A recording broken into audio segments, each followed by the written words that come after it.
days at the stick. From who's got it better than us to brick by brick. It's always the 49ers way, from off-season to game day.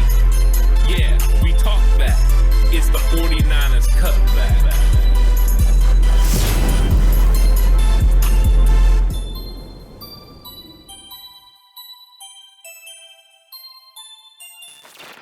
It's 49ers Cutback Podcast time. Welcome to the show where we're going to be discussing how the 49ers got from 3-5, a 4-game losing streak, all the way to the NFC Championship. It's a thing that not many people understood. Not many people got it. A lot of people didn't see it coming. We thought this team could get to this point, if not to a Super Bowl. But it was going to take a lot of things, and they made it very tough on themselves. We got to the 3-5 point of the season, right, Ant? And we both were saying, there's not a lot of time left for the team to course correct and fix these issues. There's not a lot of time left for them to stop making these mistakes. There's not a lot of time left to fix your problems and get yourself to a point where it's an insurmountable sort of issue and situation. But when things looked dreariest, the Niners started to fix these things. They started to fix some of these issues and slowly started putting together some wins, and then got to a point where they were controlling their own destiny. And yeah, we want to talk about how that happened, because a lot of people were confused by it. A lot of people were focused on other things. There was other talking points that were more important to a lot of people, whether that was the quarterback position, your limited secondary, some of the injuries that you sustained to your linebacking core. There were just other things that people were more focused on, and not the things that have now gotten the Niners to the point where they're playing like one of the best teams in the NFC and in the NFL. Yeah, one of the big focal points for the 49ers has been execution. That is something that we were harping. We were watching the film, week in and week out, and just seeing that the 49ers weren't able to execute consistently. They were leaving plays on the field. They were missing blocks at key times. Maybe they were having a false start or a penalty, a defensive pass interference as it would be, and they were leaving opportunities for other teams to make plays. And the 49ers execution has been the key, catalyst in their resurgence, because when they started playing as the capable team that they were, they started to go ahead and start winning these games. Early, the execution wasn't there. They're losing games by 3, 6, 7 points, whatever the number was. But it was a struggle for them. They couldn't win. They couldn't overcome any sort of situations. And the focal point for everyone else was always that, hey, it's the quarterback position, or, oh, hey, it's the right tackle position, or it's the secondary. That was always the focus. Now, along the way, there are some emergences, and re-emergences of certain players that go ahead and help formulate this and get this to where it is. But it all comes back to execution, though, because the play calls were right. Kyle Shanahan was taking a lot of criticism for his play calls. D'Amico Ryans at one time taking criticism for his play calls. When in the real world, it had nothing to do with the play calling, but actually was everything to do with the execution of said play calling. This team had to figure it out on the field. Once they did, then they started getting it rolling, Alex. And I think that is one of the things that people need to keep a focus on, is that's why that right now that they're in the playoffs, they've been able to execute at the right times and execute these plays. And that's why not only are they not an inconsistent team, but they're a very good football team. And look, some of the emergences, right? The Jimmy Garoppolo in the middle of the season returning to what I said was looking like 2017 form.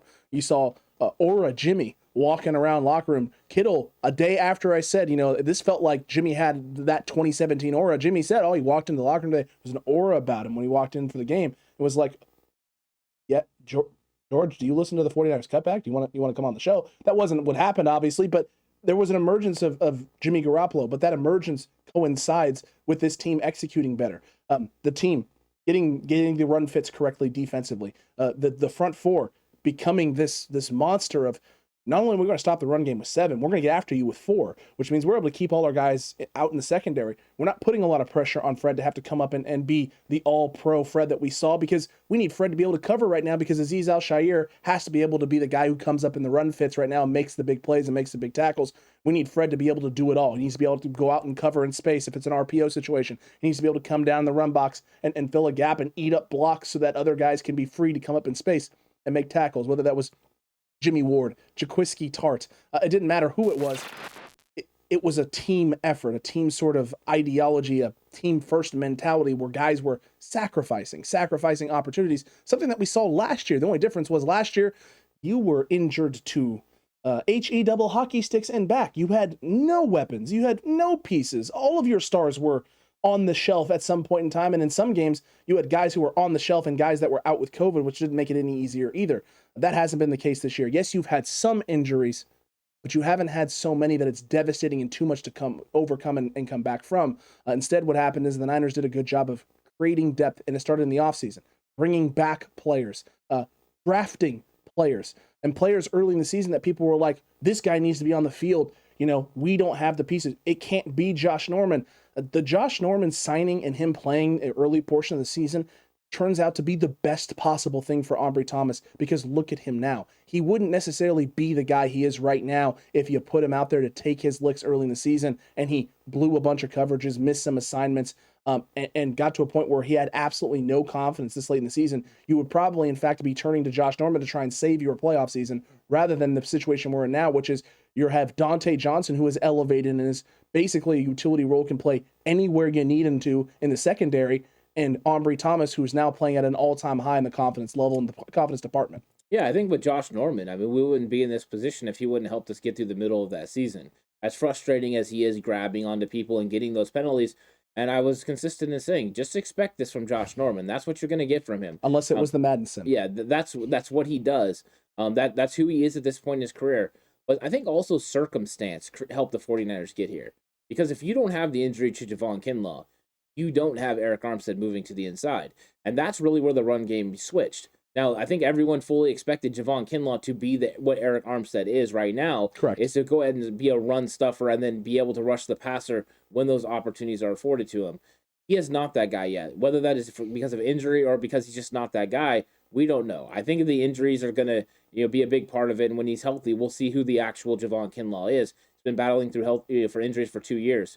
With Eric Armstead, though, moving to the inside, it stabilized that run game. And it started allowing the 49ers to play with a 7-man front, playing with those 4 guys and getting after it. He was able to take advantage of the times he wasn't double teamed, when they were going after Nick Bosa, chipping him, doing the extra things that they got to do. And that helped the secondary out as well. So I think sometimes circumstance in the season, the 49ers have figured out how to put people in the right positions that are going to help their team ultimately. You also have people that have developed through the year. You brought up Ambry Thomas, and he's somebody that developed through the season. But you have an Al-Shaair as well. He got thrust out there with the injury to Dre Greenlaw, and he gets all those valuable plays and snaps. And you've seen the development. Early on in the season, he's struggling in pass coverage. The 49ers thought he was one thing, and he really wasn't. When they figured out what he was, they were able to go ahead and use him in the right ways. All-Pro Fred had to play out of position. So you have Armstead playing out of position for his team. You had All-Pro Fred playing out of position for his team. He was covering the areas that Al-Shaair couldn't cover.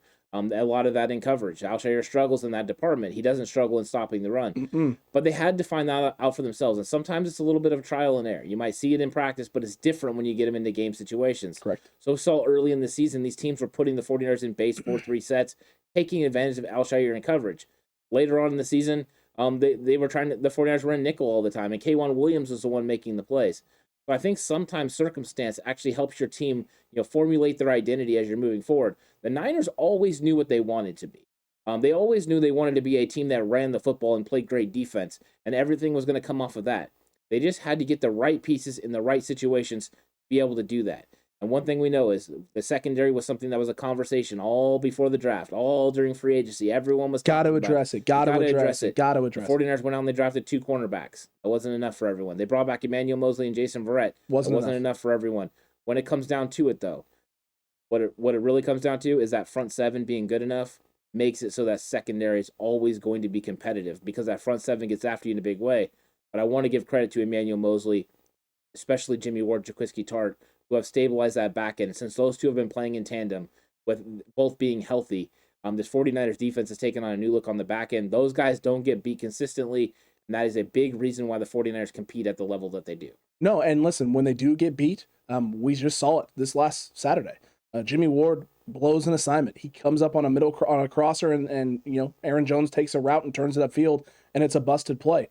But Jaquiski Tartt helps his brother out, runs down Aaron Jones, and then Jimmy Ward redeems himself in the special teams category. This is a team who it's all about whatever it takes and doing what you need to do. And that mentality started to set in that midway point of the season where the pieces started to align, right? You have the circumstance with Javon Kinlaw going down and Armstead being able to go in the interior. That now affords Jaquiski Tartt and Jimmy Ward to be able to sit back in coverage at times and then, whichever one you feel like bringing up into the box to stop the run on certain occasions, or to come up and press man coverage, or show press man coverage and get a quarterback thinking one thing when in fact he's got something else. The two of them in tandem have been absolutely phenomenal. And you're right, Emmanuel Moseley kind of gets lost in the mix of things.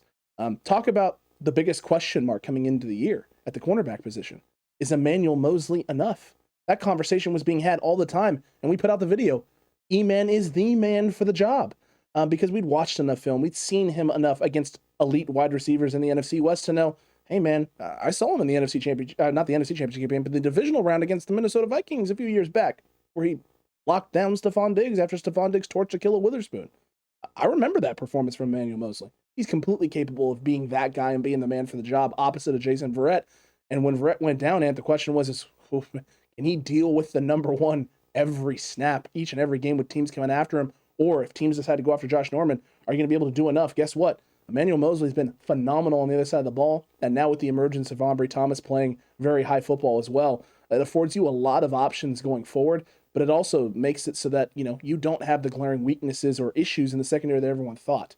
It has been phenomenal to watch the defense's evolution and DeMeco Ryans' growth with it, because talk about another storyline before the year started. The Niners defense was going to fall off. It was going to drop off. It was going to take a huge step back because you have a rookie defensive coordinator who's doing the job for the first time, and ignoring the fact that this was a man who played high-level football for the Texans at the middle linebacker spot for over a decade in the NFL, and was being praised by Sulla, Kyle Shanahan, a lot of people, for how intelligent he was. Fred talking about, the changes that he's going to bring, the aggressiveness, the getting after people in a big way. And they did that early. They tried blitzing early because there were some struggles with pass rush and things of that nature early on in the season, and maybe even against the run in certain run fits. That changed when they got the right pieces in the right place. And guess what? DeMeco Ryans didn't stick to his guns and want to be a guy that can get after it. No, we need to put 8 in the box. No, I need to be aggressive. He's now evolved, right? He's evolved past that. We're putting 7 in the box and stopping. Yeah. We're blitzing at times, not always. And it seems every time he calls a blitz and dials it up, it's the perfect time. He's a smart guy, and he's been able to, put these defensive players in the right situations. I mean, I think we should have probably figured this out. We should have known this was coming because of the ways they've been able to develop the linebackers that he coached. Fred Warner, Azeez Al-Shaair, Dre Greenlaw, Demetrius Flanagan-Fowles, they're all reasons. Marcel Harris even. He developed all of them, and he's the one that saw something in them and brought them in, and he's been able to, get them to where they need to be. And you're seeing that development at all the different positions. But yeah, he's pulling the right strings and putting the guys in the right situations where they can be successful. And now that you had the Dre Greenlaw come back, now this front 7 is at an all-time high. They're really good. And that's the thing, is you saw the development on the front line as well from Chris Kasarik. It wasn't just enough that they went out and brought in players. Yeah, Samson Ebukam, they bring him in, and he's an athletic freak. And he's got a lot of ability. I mean, the talking points all through the offseason were how fast he was, right? He runs a 4.5. He played outside linebacker for the Rams in their 3-4 defense. So this is a guy that everyone saw D4 potential in. And what we saw out of him was Chris Kasarik take a guy who wasn't good in run fits and have him develop into being able to set the edge and play every single down at defensive end. Now, he was thrust into a new role with the injury, because once the injury to Javon Kinlaw happened, the injury to D Ford happens, then all of a sudden he's got to go out there and play base downs because Eric Armstead's not playing opposite of Nick Bosa. So it changes things up. But that development also kicks Arden Key inside. Yep. You kick Arden Key inside, and all of a sudden he's becoming a stud beast on the inside. And you're able to run different stunts. And those two guys are so pivotal to this 49ers success, because those two are the ones who are going to get manned up as they double team Armstead, they double team Bosa. Those two have to win when they're given the chance, and they do consistently. They have done a very good job, and that doesn't happen without Chris Kasarik and without Darryl Tapp developing these guys into the players that they are. And that's why this front 7 has become dynamic. So this team has went from, trying to figure out who they were, they knew who they wanted to be, to getting all the players finally in the right spots. You add in the coach's development of the other players, and here you go. All of a sudden, now you're one of the better teams in the league. In fact, you're one of the only 4 teams left in the league. And the reason is because you put it all together at the right time. It starts with John Lynch and Kyle Shanahan going out and getting the right pieces. But it also starts with Kyle Shanahan hiring the right coaching staff. That way you can develop these guys in the pieces that you need. Then the players have to go out there and execute when they're given the opportunity. And that's why they're here right now. And in back-to-back years now, at the trade deadline, the Niners didn't sell. They didn't necessarily buy, But they went out and made 2 trades in 2 separate years, and both of those guys are paying dividends for the Niners now late in the season once Chris Kasarik has gotten his hands on them in Charles Menehue and Jordan Willis. Yeah. Jordan Willis puts together an incredible performance in the special teams category, playing with what we thought was a high ankle sprain that Kyle Shanahan has now clarified kind of is and is not a high ankle sprain. So ankle something. Ankle something, medium, like you said in the live stream, a medium ankle sprain, and a medium one. A first in the medical department, and scientists everywhere scratching their heads. But changing the game in every way. Literally in every way, and literally. Luckily, there was no fleck of bone. Man, if there was a fleck of bone, God knows what that would have meant. Yeah. God knows what that would have meant. Love me some fleck of bone conversation, Ant. But Jordan Willis puts together, an incredible performance. Plays the role in the Jimmy Ward block field goal and blocks the punt that ends up being a touchdown that Hufanga picks up. Just an absolutely incredible development, a guy who understands what his role is on this team. He's a rotational piece on the D-line. He needs to be a special team stud. He's turning into one now. And then you have Charles Menehue, who, when the Niners made the trade, it was kind of a stun because you and I mean, we kind of stopped paying attention to trade news because I didn't expect there to be a trade. The Niners said, you heard it from players, you heard it from Lynch. We have the players in the building. It's about playing. It's about us executing and becoming the team that we need to become. We don't need to go out and make moves. We don't need to bring in pieces. We got the group. And then all of a sudden, a trade happens. You give up a draft pick, and you're bringing in a new piece. And boy, oh boy, what an addition it was, because Charles Menehue against the Dallas Cowboys, when Nick Bosa goes down, steps up in a big way with a couple of sacks, and has been a guy who's consistently put pressure on the quarterback when he's in, had an immediate impact in his second game once he got to San Francisco, getting after it, coming downhill on a read option against the Texans as well. And they gave the ball, come downhill, and got a big third down stop. Charles Menehue has been a great rotational piece that they've added in. And, the offseason, there was the 2 big signings. There was Mo Hurst, right? There was Arden Key. We had all of that stuff going on there. We knew about Kevin Givens and his development. You know about Kentavious Street, and can he be healthy finally and put it together on the field? And they both have. But now you bring in this extra guy, and now you're sitting there with this rotation that, Mo Hurst isn't even a thought right now. It's not a guy who's probably going to crack into the lineup because of how well all the pieces and the depth that you have with the D-line is playing. Yeah, exactly. Anytime that you have people the caliber of Mo Hurst that can't get on the field, it means your team's pretty darn good. And, this defense is really good. And I think on offense, there's similar storylines. Because all the stories from the beginning of before the draft even, because there's the possible trades for Matthew Stafford, the conversations about other quarterbacks coming in to take Teddy Bridgewater, Andy Dalton. There was anyone and everyone was a possibility. Sam Darnold to take over for Jimmy Garoppolo. But Jimmy Garoppolo has been a consistent, for the most part in this offense this season. And I think that is kind of taken away from that conversation is kind of taken away from the other positions where you've seen some really cool things happen. We know that Tren Williams has had one of the greatest seasons for an offensive lineman in history. He's just breaking the PFF records for his grades, and he's been playing fantastic. You have Laken Tomlinson that's doing his thing, but we also have the emergence of some very young players that are stepping up in a big way. You have Elijah Mitchell. You knew it was going to be Raheem Mostert and Elijah Mitchell and Trey Sermon, and those guys were going to be behind him. But Elijah Mitchell has to step in place of Raheem Mostert, and he establishes himself as one of those guys. Without him being a 6th-round pick and stepping up for this team, without them reaching out and making that pick when they did, you would be in a world of hurt because the 49ers would not have a running back that could do the things that he can do, and they would definitely not be in this position. He should be praised for what he's done, and this front office be praised for finding him. They had a 3rd or 4th round grade on him, and they get him in the 6th round. Let's not forget either that on draft day, getting into that 6th round, because you had no 7th round picks if you were the 49ers, was one of the last picks that we made. There was a conversation with DeMeco Ryans about whether or not he wanted a linebacker, and he said, no, go get whatever it is that you need to go get. And you end up getting Elijah Mitchell. That ends up being absolutely huge for the 49ers. Yeah, it does. I mean, they asked him, basically, hey, we have a running back we really want to go get, but, we told you we would get you a linebacker. And he said, no, we can sign a linebacker and undrafted. I'll develop him. And he's not wrong. He's been doing that consistently. That's a big move because they end up getting Elijah Mitchell, who has definitely grown beyond what Trey Sermon is right now. Oh, yeah. And that's a story. That's a storyline that we needed to have happen. So that is a big part of this. And then I think, Alex, as the struggles are going on in the year, Nothing is more polarizing at that point. I mean, this is the only thing that gets us off the conversation of quarterbacks is a conversation of Brandon Ayuk. Yep. Free Brandon Ayuk was a hashtag that was going around. Everyone was saying, Brandon Ayuk is being underused. He's being underutilized. Kyle Shanahan. It's on purpose. Yeah, Kyle Shanahan is throwing some stuff out there. They're already saying, that he's going to be like some of the other guys that have come into this organization and flamed out. And really what it came down to was Brandon Ayuk had to find himself. Brandon Ayuk had to figure out how to do it. There's some conversations he has with other players, conversation he has with coaching staff, and he figures out what he's supposed to do. And his emergence is what helps this 49ers team.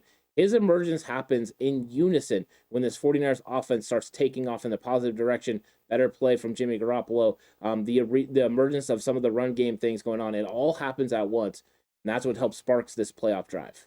100%, because Brandon Ayuk starts winning. He starts winning in man-to-man single coverage. He starts winning when teams are trying to bracket him. He's getting open because he's getting better as a route runner. Something that was the big praise coming out, and which is why I was so convinced he was going to have a monster breakout year, was I saw the route running in year one as a rookie. A lot of people did. Now, I wasn't going to be crazy and say 1,400 yards and like 11 tutties like some people were saying, but close to 1,000-yard season in year two in an offense that has Deebo Samuel and George Kittle and Kyle Juszczyk and Raheem Mostert and Mohamed Sanu into the fold in the role as well. It's like, yeah, if Jalen Hurd stays healthy, then you get that as well. I mean, there's not, how many touches are there to go around? BA should have a good year. I could see him breaking 1,000. And after the start of the year, I was like, this guy's not going to get anywhere near 1,000 yards. And he does. He almost does it. He gets 800 on the year. Talk about a guy who completely turned the corner, flipped the script.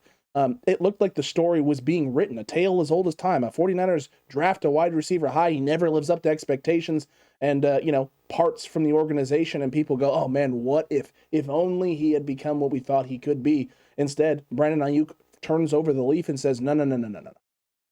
That's the start of the comeback. And now we're going to figure out a way to be the guy that I need to be, and does it in a huge way. The way he basically cleaned up his route running, and not cleaned up in terms of like, it wasn't sloppy. It just didn't look the same. It's very easy to see when BA was going to break something in, when BA was going to try and take a fade over the top down the sideline, when he was going to break something outside, when he was going to run a stop route. They all looked different. He'd run a slant route one way and then try and run a sluggo a different way. No, BA. It's got to look the same. He's got to believe it's a slant for the sluggo to work.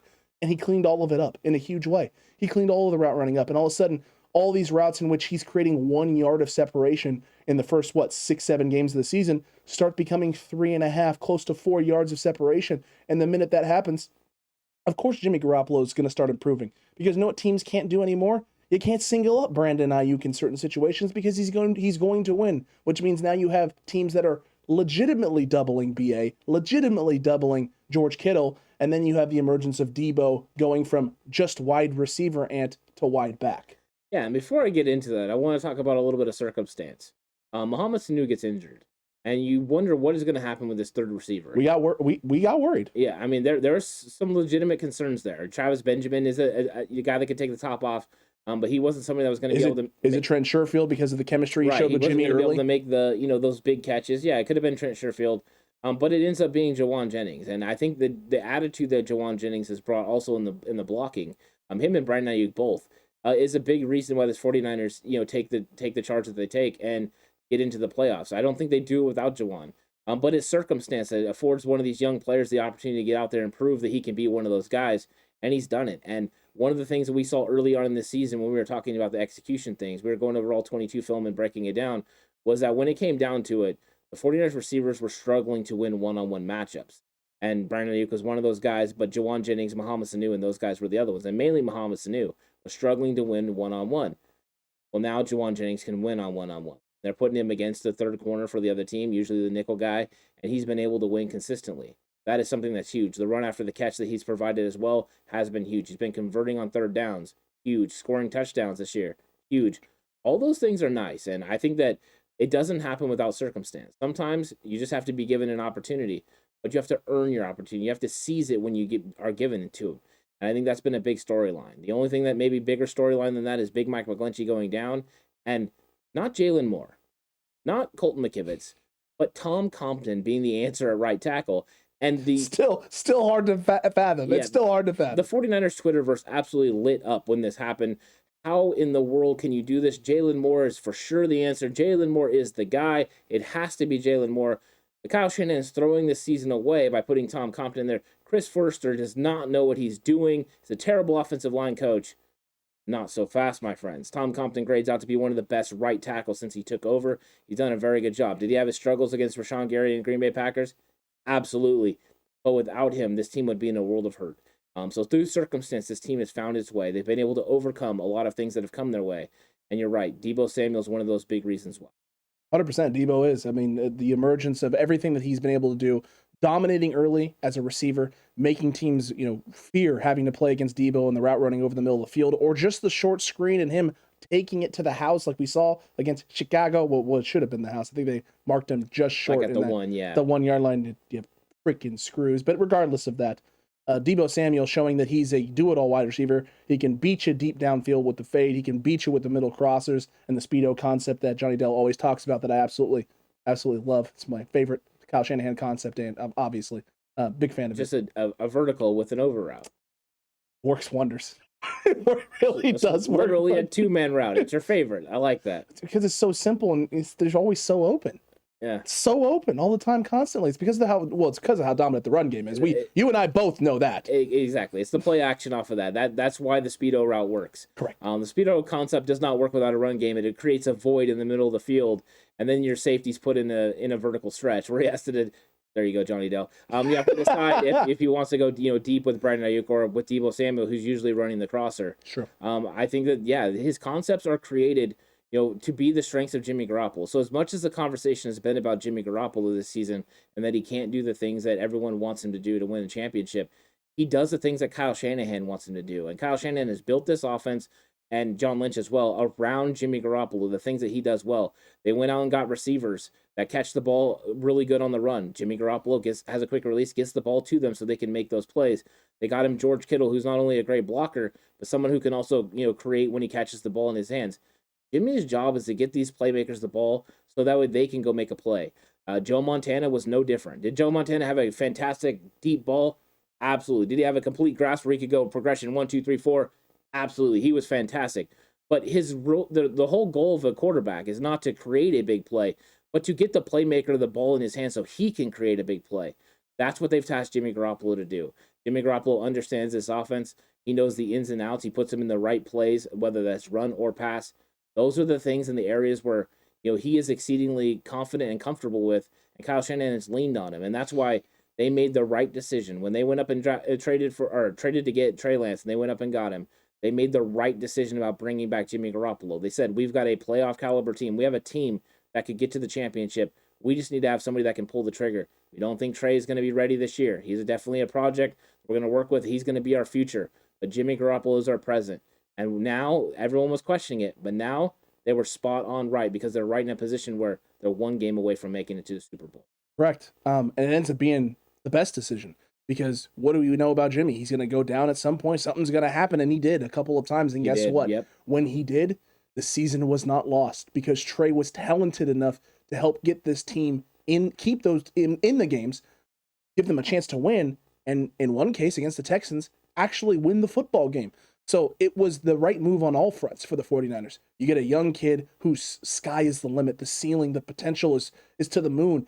You almost can't see where it ends because of all the things he does well and how incredible he is already throwing the deep ball. It's like, he's wonderful. This kid's already a home run, right? Not necessarily because the team is built a certain way and be able to do specific things, and Trey struggles in those areas, which means he needs time. He needs that moment, right? He needs that development, that growth. He needs to see someone execute it, see how they do it, watch them be a professional, and then build off of that foundation that's laid for him. And Jimmy Garoppolo has done all of that for Trey Lance. Their relationship is really good as well. There's no tension. I see them hanging out. I see them talking. I see them spending time. I see Trey showing Jimmy nothing but support, seeing Jimmy take a bunch of crap as well from a lot of people. And because of all of the crap that Jimmy has taken, because of the way he has handled it, and the way he has dealt with adversity with his back against the wall, the team has rallied around Jimmy as well. They see their quarterback taking a lot of flack, sometimes fairly and sometimes unfairly. And they're going, that ain't fair. That's not necessarily on him. That's on them. Some of that's on us. why aren't we getting some of that flack either? And so they've rallied around Jimmy as well, and it's actually brought the team closer together. And now you got guys like Deebo Samuel, and who've gone from just being a wide receiver threat for the 49ers to being asked to do it all in the run game as well. And guess what? He's doing it, he's answering it, and he's loving every second of it. Yeah, one of the biggest catalysts in a team having an opportunity to win a championship is the locker room chemistry and that locker room dynamic. And this is one of those groups that's so tight. They're so close together. They all get along. And they have a positive outlook on everything. I mean, they could have easily fallen off when they, lost 4 straight games. They could have looked at it and said, you know what, this just isn't our year. But that's not what these guys are about. These guys have grit. These guys are going to get out there and make things happen. And really what they've done is grow even closer as the season has come. Because one thing is when you get in the depths like that and you have your back against the wall, when somebody stands up next to you and fights with you, it gives you encouragement. But not only that, it gives you strength to know that, hey, when it gets down and we're in the depths, I know I can count on my brother to come have my back. And that's what they're doing right now with Jimmy Garoppolo. He has become a catalyst. Because everyone's against him, they're coming up behind their friend's back and they're saying, no, we got you. We're going to make the plays you need us to make so we can win football games. And so what it's done is bring the whole locker room together. So through the chaos and through all the bad things that have been said, through the people trying to, create drama and problems with this football team, this guy should go, that guy should go, this thing. All they've really done is bring this locker room closer together. And this locker room is going to go out there and they're going to try to get it done. It's not just 53 guys. Every single person from practice squad, everybody is a part of this now. And I think this is something that had to be done. You do not win championships without having a close-knit group in the locker room. Warriors have that. They have a whatever it takes attitude. They have a really good coaching staff. They have some pretty darn good players that can go out there and execute because they've learned how to do that over the years. There's no situation now that is too big for the 49ers. Everything they've seen, everything they've gone through has brought them to this point. No set of adversity is going to bring these guys down at this point. So they're in every single minute, every single second of every single game. It's going to take a lot to beat them. Hopefully, no one has enough. That's what I'm hoping as well. And we've seen a lot of teams come out and punch the Niners recently in the mouth, something that they have been doing, right? We keep hearing people talk about, oh, the Niners want to be bully ball. Well, I'm used to standing up to bullies, Micah Parsons. We can bully as well. And teams have come out in the last few weeks and done a pretty good job of, establishing their own version of bully ball. The only difference has been they haven't been able to maintain. And what you just said about adversity, Ant, is what I've been trying to get people, a lot of people, not cutback crew people, a lot of people who've been talking 49ers who don't watch us week in, week out, daily, and understand where we're coming from this team and what we've looked at, is the amount of adversity this team faced. Yeah, the losses early in the season were tough. They shouldn't have lost a lot of those football games. We can be 100% honest. They shouldn't have lost to the Seattle Seahawks twice. No reason for it. If you don't lose those 2 games twice, you're probably talking about the Niners winning the NFC Championship game. Shouldn't lose to the Arizona Cardinals the way you did. There's no reason for it. You were in both of those games. Nonsense. Shouldn't lose the Tennessee Titans. You're right. All of those things are right. But at this point, getting into the dance, once you're in the playoffs, doesn't matter anymore because you've learned from all of those things. You've dealt with that adversity. You've been that team that should have won football games, had opportunities to win football games, and came up and maybe a little bit short or didn't execute enough. And the Niners have shown, hey, yeah, we did that earlier, but we know how to fix that now. We know how to be a team that doesn't shoot ourselves in the foot. We know how to be a team that, hey, you know what? When Jimmy makes some turnovers, we know when to be aggressive and go after things. We can also create some turnovers and balance this thing back out. And the Niners have shown. A lot of people said you can't overcome Jimmy Garoppolo turning the ball over multiple times. Well, guess what? Last few weeks, when Jimmy has turned the ball over multiple times, your defense has stepped up and gotten you the football back and said, hey, Jimmy, don't worry about it, my guy. Here you go. Go fix it now. Yeah, and Jimmy Garoppolo, actually, the team has responded in a big way because they're 9-2 when he throws an interception. So this team rallies around Jimmy Garoppolo. And the one thing we know is what Debo said. Jimmy Garoppolo bounces back. Jimmy Garoppolo, the way he handles turnovers and he handles adversity is the way this team now handles adversity and turnovers. No moment is too big, and that's the thing. You've got key leaders at critical parts of every single part of this team, whether that's on the defensive line with Armstead and Bosa, the linebacker group with Fred Warner, the secondary with Jimmy Ward and Jaquiski Tartt. You've got guys throughout the defense, and you got guys on the offense as well. On the offensive line, you got Trent Williams and Alex Mack. You got the running back room. You got Elijah Mitchell, a young cat that's getting it done, and you got Jimmy Garoppolo and Deebo Samuel handling the wide receiver and quarterback position. You've got guys that have been willing to step up and take charge. Kyle Juszczyk, by the way, unsung. We need hero. to talk about Kyle Juszczyk. That's why I left him out of being the leader of the running back. I want to talk about him. not only is he a leader of the running back room, he's a do-it-all guy. He's one of those guys that brings things together. He's one of those guys that steps up every single day and does whatever's asked of him. He is literally MacGyver's knife. He can do it all. The Swiss Army knife is Kyle Juszczyk. You ask him to do it, he's going to do it. Do you remember when over the cap at a couple other places when the Niners re-signed Kyle Juszczyk, they gave that contract an F. Yeah. Niners paid too much money for a fullback in which fullbacks are not important in the NFL. Yeah, you're right. For 31 other teams, fullbacks aren't that important. But for one team in the NFL, vital. And it's San Francisco. Well, the problem is they only view him as a fullback. Accurate. He does so much more. He lines up out wide. He carries the football. He blocks. He chips. He holds on PATs. He does everything you ask him to do. He's like Deebo Samuel. Don't put him into a box. Let this guy be free. He's a peacock. You got to let him fly. And I think that Kyle Juszczyk that's why they don't understand the contract, because they don't understand the concepts that Kyle Shanahan is going to use them with. When you don't fully understand the team and you only look at the letters that are in front of their name, whether that's Deebo Samuel with the wide receiver or with Kyle Juszczyk and fullback, you're not going to understand how dynamic they can be in this offense. And that's the thing. When you are a visionary like Kyle Shanahan as far as offense and run game, people can't get their grasp on what the concepts are going to be and how you're going to attack things.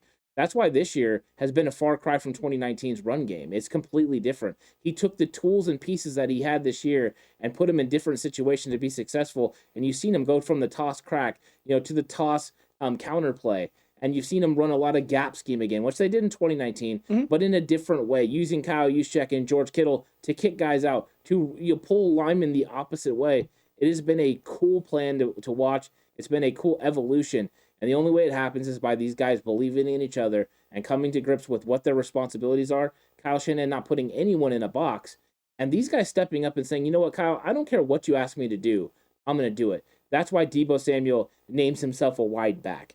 Because he's willing to do whatever Kyle Shanahan wants him to do, because he knows Kyle Shanahan cares about him, is going to put him in the best situation to be successful. And that's ultimately what they've done for each other and done for this team. And that's why they're going to be in the NFC Championship game on Sunday. 100%, Ant. You couldn't have said it any better. No one could have painted this picture any better. And you know what? If you're new to the channel here, you would have been not confused by any of this. If you were a Cutback Crew member, then you were here for all of it. You were here for the week one excitement and a little bit of worry, but you and I both going, hey, Niners were in complete control of that game. Yeah, things got out of hand, but they got out of hand because of mistakes, not because the Lions are a really great football team or the Niners are a bad football team. You fix those mistakes, that's not going to happen. You don't expect to see a whole lot of Deebo fumbles this year. Don't expect to see a lot of George Kittle missing onside kicks. It's not going to happen. Then you saw the week 2 win. And yeah, offense was not pretty, but gritty win against a very motivated Eagles team. And you heard us after the Packers game where there was no panic. There was no, hey, whatever. Hey, y'all, we can agree we didn't play the best football game, right? Y'all realize we just lost to Aaron Rodgers and the Packers by 2 points on a last-second field goal? Like, this team is fine. That's been the message consistently from us. Hey, we watch the film, we take a look.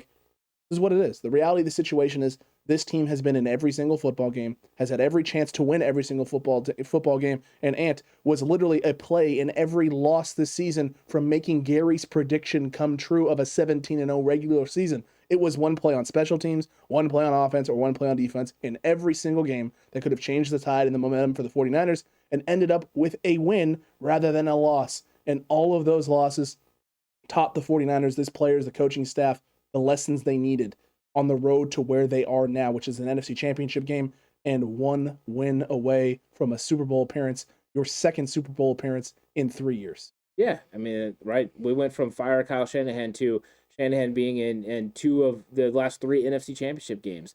How did we get there? Well, I'll tell you how. It's real simple, is that people weren't watching what was actually happening on the field with this lack of execution. You want to put that on Kyle Shanahan. We were clear about this. If you want to put lack of execution on Kyle Shanahan, that is warranted. He's got to get his football team to play that way. But the criticisms of him were not playing Trey and not running the right offensive plays. Not running Trey Sermon. Yeah, those are false criticisms. Not using Brandon Ayuk. Yeah, which was a false criticism. Brandon Ayuk had to get open. There's been a lot of these false things and false narratives that have been out there. The good news is false narratives fall away. They don't matter. Because there's certain things in a team, they are going to go a long way in helping you. And they say adversity, it doesn't create character, it reveals it. And I believe the character of this team has been revealed. And remember, it's not about your reputation. That's what people think you are. Your character is what you actually are. The 49ers have proven what their character is. They're a big-time running team who plays great defense. That is the kind of thing they needed to develop during the season. They did, and now they get all the rewards of going against the Rams in the NFC Championship game, who's a very difficult team to beat. But the 49ers have the tools. They've gone through the adversity to be able to go ahead and get this done. Whether they win or they lose on Sunday, they know that they've gotten to this point, and a lot of growth has come from a lot of these players. I do believe they're going to win. But I'm just saying, they've definitely proven that this has been one wild ride. And the 49ers are a team that I can always count on to, make it exciting. Thank you to Kyle Shanahan for this team for growing together and having a really, really great season. 100%. Kyle Shanahan, John Lynch, D'Amico Ryans, Hightower, too. Coach Hightower, of all people. Talk about a guy who's taken a lot of criticism all season long. Especially recently, yeah. Especially recently. Yeah. And Ant, it seems like every time the special teams needs to step up in a big way, they have. Now they just need to continue building on it. But look, you thank all of these coaches, Chris Kasarik, down the line, every assistant, everyone that's involved with this team, because you could have packed it in. You could have listened to the outside noise. You could have heard what everyone was saying about everybody, and you could have started doubting yourself, doubting your process, doubting the guys in the locker room, and start making rash, irrational decisions and letting the outside noise affect and basically toxicify that locker room. And instead, Ant, because the Niners don't have any leaks, that toxicity wasn't getting anywhere near the 49ers. It wasn't getting anywhere near their players. In fact, Ant, they all double radioactive hazmat suited up, walked out through the toxicity, came out clean the other side, and showed everybody, hey, it doesn't have to be this way. We are that team. And now, Ant, the faithful are going to take over SoFi yet again on Sunday, and I cannot wait for it. I can't wait either. Red wave is coming. 49ers, I think they're calling it a red out. I want to see this. I want it. We get contacted all the time now, and our Twitter feeds are going crazy with all the 49er fans that are going to this game. If you have the opportunity, keep buying tickets, keep getting everything set up. Wear your red shirts, your jerseys, everything red, your red hats. Get out there and light this thing up. Make yourself loud, because the one thing we know is 30% of a 49ers crowd is louder than 70% of a Rams crowd. Accurate. And they're gonna light this thing up. I'm excited for this game. This is gonna be a big one. You have to go beat the rival to get to the Super Bowl. Why not? Isn't that what you want? This one opportunity to go get it done. It's gonna be fun. It's gonna be great. Cutback crew, let us know what you thought about this journey for the 49ers and how they got there. Did we miss anything? Anything we left out that we shouldn't have? We want to hear from you in the comment section down below, because guess what? We're human beings, just like Jimmy Garoppolo, Kyle Shanahan, all these people. So there is probably something that we missed. Guaranteed. Let us know what it is down below in the comment section right now. And while you're commenting away, don't forget to like, don't forget to subscribe if you haven't already. Hit that notification bell as well, because you want to be notified when we go live tonight, 5:30 p.m. Pacific time, to break down all the news of the day. Yeah, exactly. It's going to be a fun night. We're going to get into it. If you have, questions that you want to talk about, or even topics you want to talk about, go ahead and bring them to the chat tonight. It's going to be fun. Go populate the chat with the questions. We'll get into it. We'll have a fun conversation. And it's been getting really good. There's been a lot of great people that have come in there, a lot of football intelligence, a fun time. So if you haven't seen one of the chats yet, jump in there, get excited. Live stream is going to go crazy tonight. Going to go crazy indeed. And if you want to see any specific topics throughout the week, drop them in the comment section down below, because if they're good enough, if they're juicy, they're spicy, and we like them, they're going to be featured, and we will do a video on it. So leave that down below as well. And Ant, looking forward to the live stream. Looking forward to all of the information coming out this week. Looking forward to this game on Sunday. But hey, man, this is an exciting time to be a 49ers fan. It's an exciting moment for the Cutback crew and the faithful. And look, I cannot say enough about this team, the players, the coaches, the community here on YouTube with the Cutback crew and the faithful themselves, because you know what, as hard as a lot of people were on the 49ers, Ant, as soon as we got to the playoffs, a lot of things changed, a lot of things shifted, and this team went from criticizing and critiquing everything and every move the Niners were making to, it's time to support this team and let's see what we can do. And now we have this moment here in front of us. Yeah, it was nice. There's been a lot of faithful that never wavered. It didn't matter what the 49ers were going against. They never wavered in their support, and then there's some that were, critical, that realized that, hey, we're on board with this playoff run, and they've come back. It's good to see the 49ers faithful united behind one team with one goal, and they're going to go out there and they're going to make their voices heard against the Rams, and hopefully we're going to walk away with a big win and a trip to the Super Bowl. 2 times in 3 years to go to the Super Bowl. That's some 80s type stuff from the 49ers. That's what we need. They only did that, one time before. They only did that in the 88-89 season where they went to 2, back-to-back. So this is pretty much unheard of for the 49ers to be able to go to back-to-back Super Bowls. NFC Championship games are something the 49ers are used to being in. Let's hope it's one of the good ones. Let's go out there and let's win it. If Kyle Shanahan takes it to 2 Super Bowls in 3 years, then if you were one of those people that said for him to be fired, I want you to look in the mirror and think about what you just said. I'll think about what you just said and then take back your 1 good year because it was 2 good years. I'll give you other thing you can do. Just don't listen to Cohen anymore. Or Newman. I don't know. Newman's on board. Hey, he's supporting the 49ers. He has turned the corner. Yeah. I'll give he is literally a new man at this point, and I'm all for it. Yeah. Cutback crew, look, it's all about big dubs this weekend. That's what we want on Sunday, but we'll catch you in the live stream, and until then, stay safe. Remember, the right way is always the 49ers way.